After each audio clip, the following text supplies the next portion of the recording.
Hey guys, today I'm going to be talking about what I will be reading for Nonfiction November. I did a video recently that was books that I have read and loved and recommend for you to read, but now I'm going to be talking about the books that I have not read yet but plan to check out this November.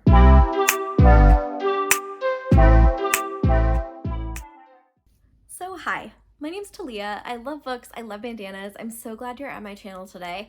Nonfiction November is one of my favorite events of the year. And I think the reason I love it is because I used to not like nonfiction at all. I thought it was dry, dull, I thought it was all historical, I didn't care. And since I have learned more about the different genres of nonfiction, I have found so many different kinds that I love. And some of my nonfiction reads have been my favorites of the past couple of years. So I have a wide variety that I'm going to talk about today. So I overscheduled myself a little bit this November. I am also participating in the Get a Clue readathon, and that is being hosted by Rainy Blue Reads. This is a brand new readathon this year, and I'm so excited for it. So basically, I signed up to participate, and we are divided in all of these different teams. So I am on Team White, which is hosted by Nicole from Dusty Book Sniffers and Neva from Reading with Neva. And basically, what's going to happen is it's set up kind of like the game Clue. So when the event starts, we're gonna get a prompt and a clue, and when everyone on your team reads a book that completes that prompt, you get to move on to the next prompt and the next clue. And there's bonus points you can get for reading certain genres and certain types, and it just sounds like it's gonna be a lot of fun. However, since they don't give you all the prompts ahead of time, it's kind of challenging to pick a TBR for it. So I have lined up my Nonfiction November books that I want to read, and I decided not to participate in the official Nonfiction November prompts this year because I was like, this is just going to be too many pieces trying to fit all the prompts for both of these events. So I have selected nonfiction books that I want to read, and I am hoping that I will be able to fit these into the prompts. So not sure how well that will go. Hoping that I have enough to choose from to fit in the prompts. I also tried to pick books that weren't too long because there's 9 prompts total, and finishing 9 books in a month would be at the high end of what I'm able to accomplish. So I have some audiobooks planned. I have Kindle on my phone and some physical copies as well. So who knows if these books will actually be what I end up reading, but this is the plan for this time, and we'll just roll with it and be flexible, which is good practice for me because flexibility is not something that comes easy for me. So with all of that said, let's jump into it, okay? So I really want to read Cy Montgomery's The Soul of an Octopus. I love Cy's writing.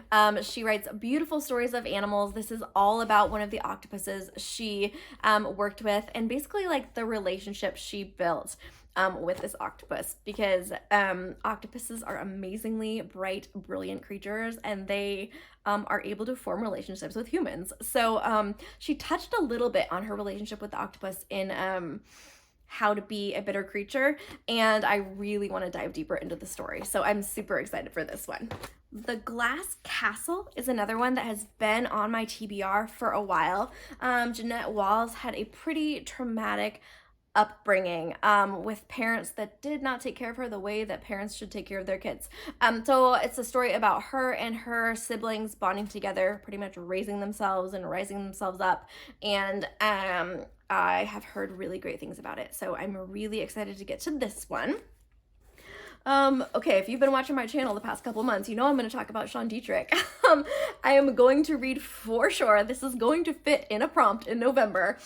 Will the Circle Be Unbroken? This is Sean Dietrich's first memoir about growing up, going through his father's suicide, and his life after that. And Sean Dietrich is just such an amazing human who has endured so much and just is living his life, helping those around him and encouraging those around him, and his writing and music is just so amazing. So I'm definitely going to be reading that.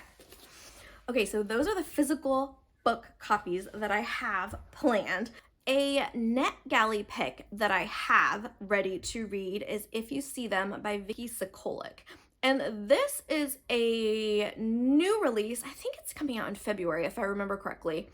This is a new release about the homeless children in the United States. So Vicky Sokolic actually became aware of the homeless crisis in the United States when her son brought home a friend who she ended up finding out was homeless. And they ended up, I think, kind of taking him in and supporting him.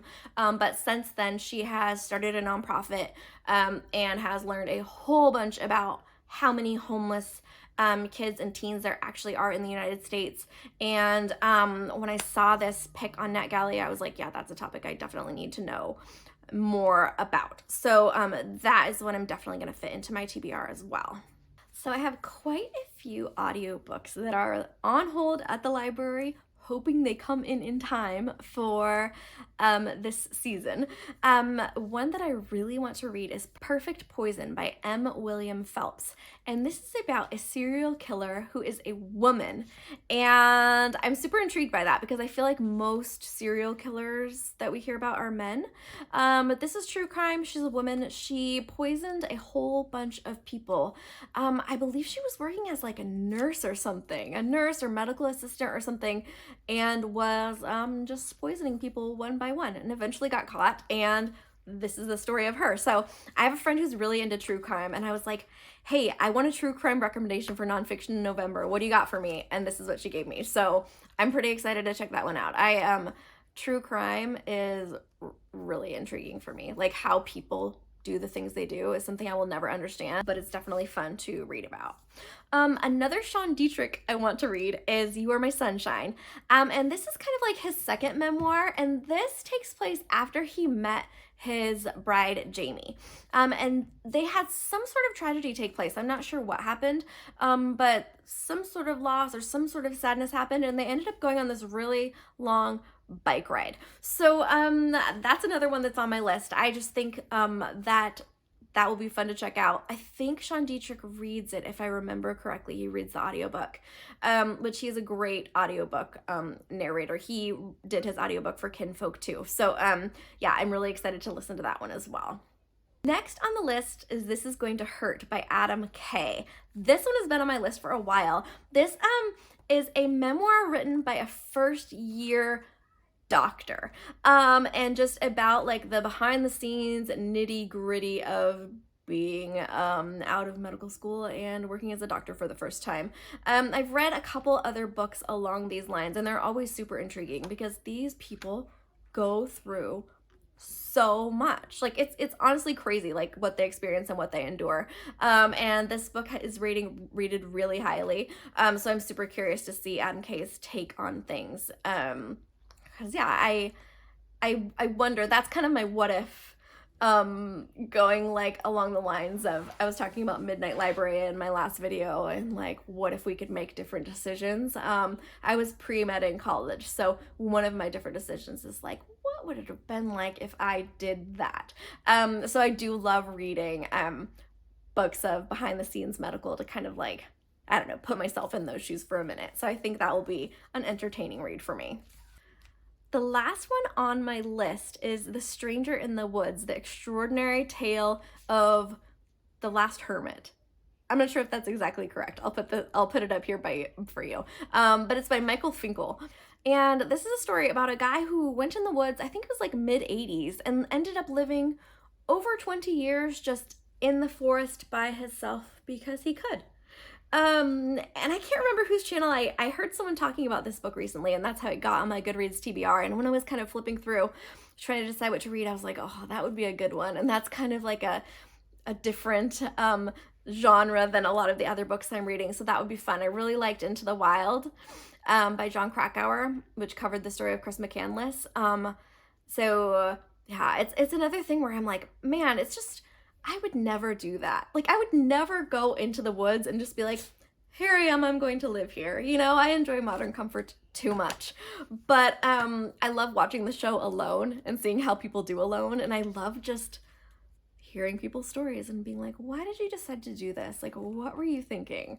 Yeah, so that's my list I have. There's a wide variety of types of nonfiction. I have some other like backups to bring in if these don't make the cut. I don't want to be like pushing square pegs into round holes for my prompts, so I'm really hoping the prompts will go along with some of these.